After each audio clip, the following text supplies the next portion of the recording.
Mutani Malubi, a widow and mother of 4, has one income, this small patch of maize. So, like most of her neighbours here in rural Kenya, she finds comfort in worship, here in her village's small Church of England chapel. Most in Mulundi village consider themselves devotees of the Christian faith. Though at times, another more ancient belief system can occupy them when a service is on. Mutani knows African culture can still be dominant here.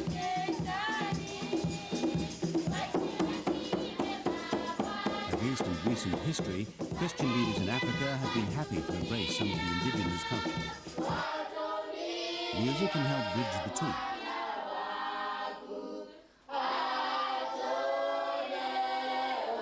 Pastor James Mwandomanweya knows he has competition. His flock may go to church, but they also believe in ancestor worship, that they are constantly surrounded by the spirit of dead relatives who can bring good or evil.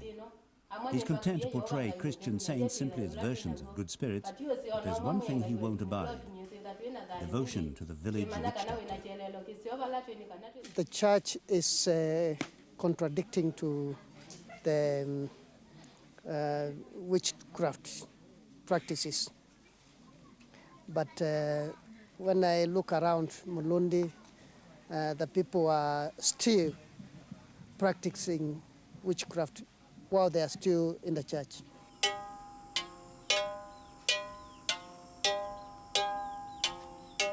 Tina Mauri Ambuli is the village witch doctor, and she has a government certificate to prove it. Her home is set far away from the rest of the community. She lives on donations. After reading an empty cup, she consults the spirits for a diagnosis. But this is no ordinary book of spells. Only Chetina can read it. She sees text on a blank page which changes with every patient.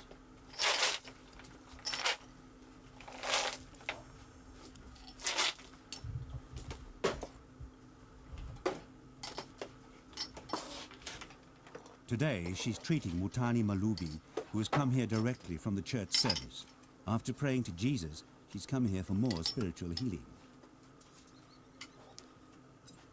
Mutani says she's been bewitched. She's been unwell for the last week and is afraid an envious neighbor wants her to get sick so that she'll be unable to harvest her maize. It's a common complaint. Most of the witch doctor's work is removing evil spells, which villagers blame for most of life's problems. The witch doctor claims the power to take away bad spirits from herself and from others, thanks to good spirits which protect her from black magic and the jealousy of other witches.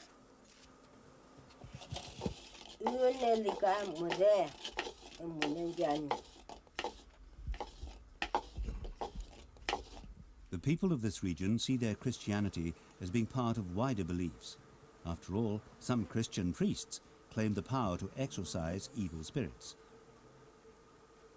It may be complicated, but it brings Mutani a great deal of comfort.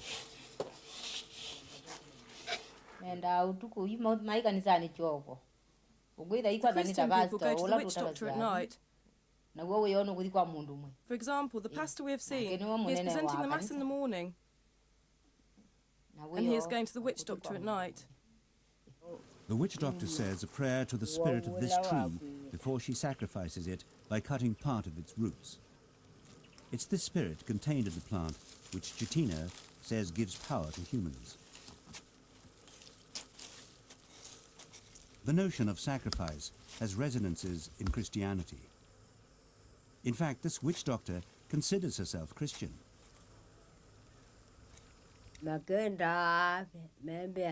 I dream at night and I see the angels of God. They tell me the story of the following patient who will come the next day suffering from being bewitched. The angels tell me to go to the bushes and to dig the right root to cure the patient. Then I come back and mix it and give it to the patient when he comes.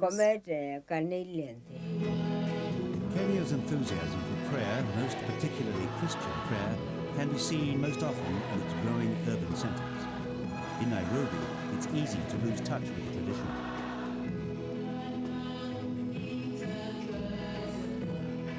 This is the Maximum Miracle Center where people can come to have their souls and their bodies cured of illness.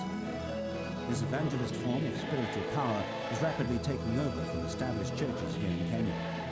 There are now more than 1,000 independent churches like this in the country.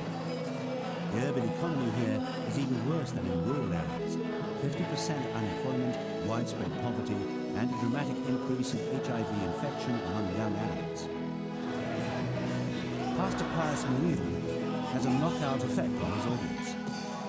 God is good, He has done me well, oh my soul, rise up and praise the Lord, God is good. Leaders like Pastor Pius are successful because they emphasize spiritual healing and community, a strong theme in traditional Kenyan society.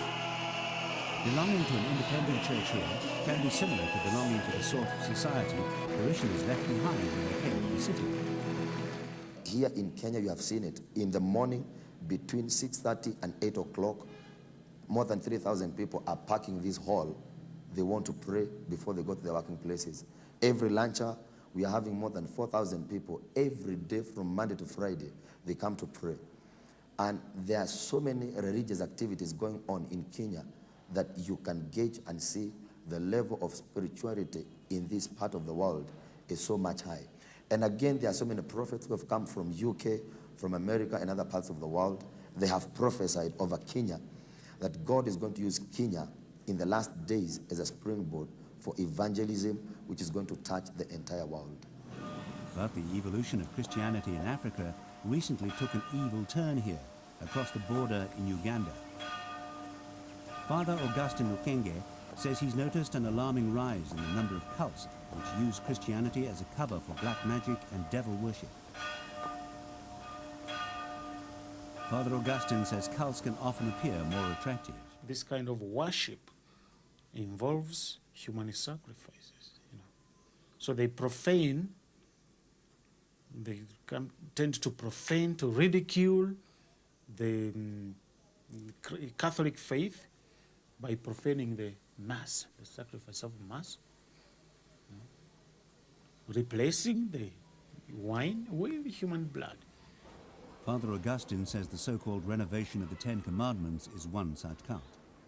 More than 1,000 of its followers are now dead. These leaders have gone missing. Redonia Mweride was a witch doctor before joining. Excommunicated priest Joseph Kibwet Wetere was the leader.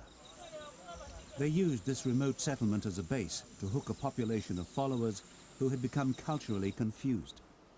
The sect leaders had a powerful weapon, the combination of supposed Christianity with traditional witchcraft. But they made one mistake. One of the leaders predicted the end of the world at the beginning of 2000.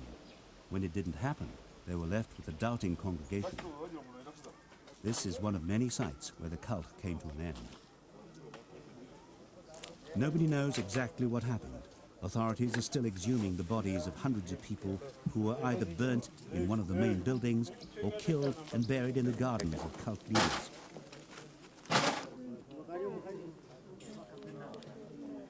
This is evidence that strange marriages between Christianity and witchcraft can result in disaster.